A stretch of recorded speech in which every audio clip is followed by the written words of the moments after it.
Lesson 3. Today we will continue our lessons in drawing lines for dictations. Yesterday, why were the lines that we drew different in sizes? And that's right. The length of the line depends on the size of the words. Words like he, she, it are going to be short, while words maybe like telephone and running will be long. So a complete sentence begins with a capital letter, has spaces, and ends with a period. Today we're going to learn how to draw lines to write our sentence on them. Okay? First thing I want to do is I need to find the next page in my notebook so I can model it for you. Here is where our lesson was from yesterday. It was easy to find because I folded it. So now I'm just going to open it and turn the page.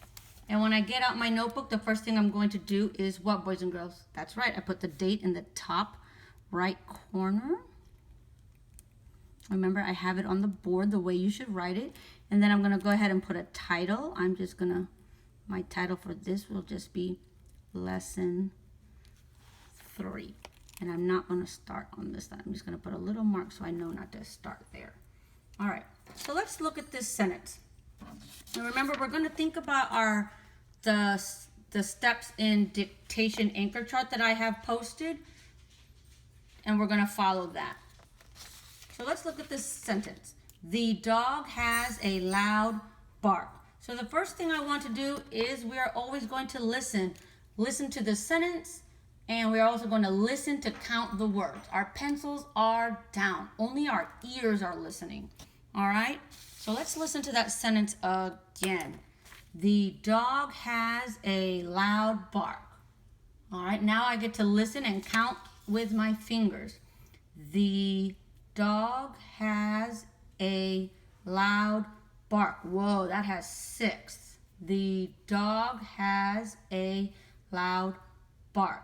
So I know I'm going to have 6 lines. So after I listen and count, now I get to draw the lines. And remember, our lesson from yesterday is we need to make sure that we draw the line length according to the size of the word. So the, I can tell is a short word. The, I'm going to leave a space. Dog, I think, is also a short word. The dog has. Oh, that sounds like a short word too. As, yeah, it sounds like it only has a few letters. I'm going to leave a space. The dog has a, oh, A is really short. The dog has a loud. Is loud a short, a medium, or a long word? That sounds loud. That just sounds like a medium word. The dog has a loud bark. I need one more line. Bark. B-ark. That sounds like a medium word. B-ark.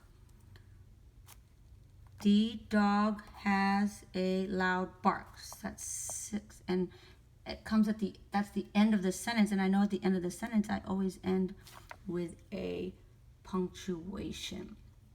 All right, so now that I drew the lines, now I actually get to write the words. Remember, a complete sentence starts with a capital letter. So my first word was the. Anybody know how to write the?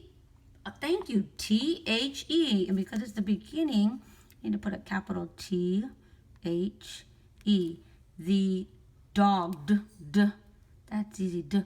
Oh, we heard that short O like in our phonics, dog. The dog has a, that's an L, loud bark. End of sentence. The dog has a loud bark. I started with a capital letter. I left my spaces, and I ended with a punctuation.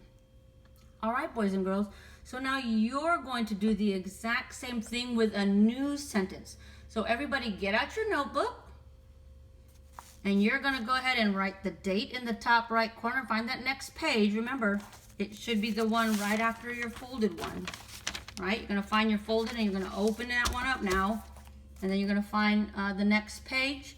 Remember, make sure you're starting on the page where the red and the middle of your notebook are close together. That's how you know. All right? Okay, teachers. So now what you're going to do, you're going to do the exact same process, but this time the students are doing it in their notebook.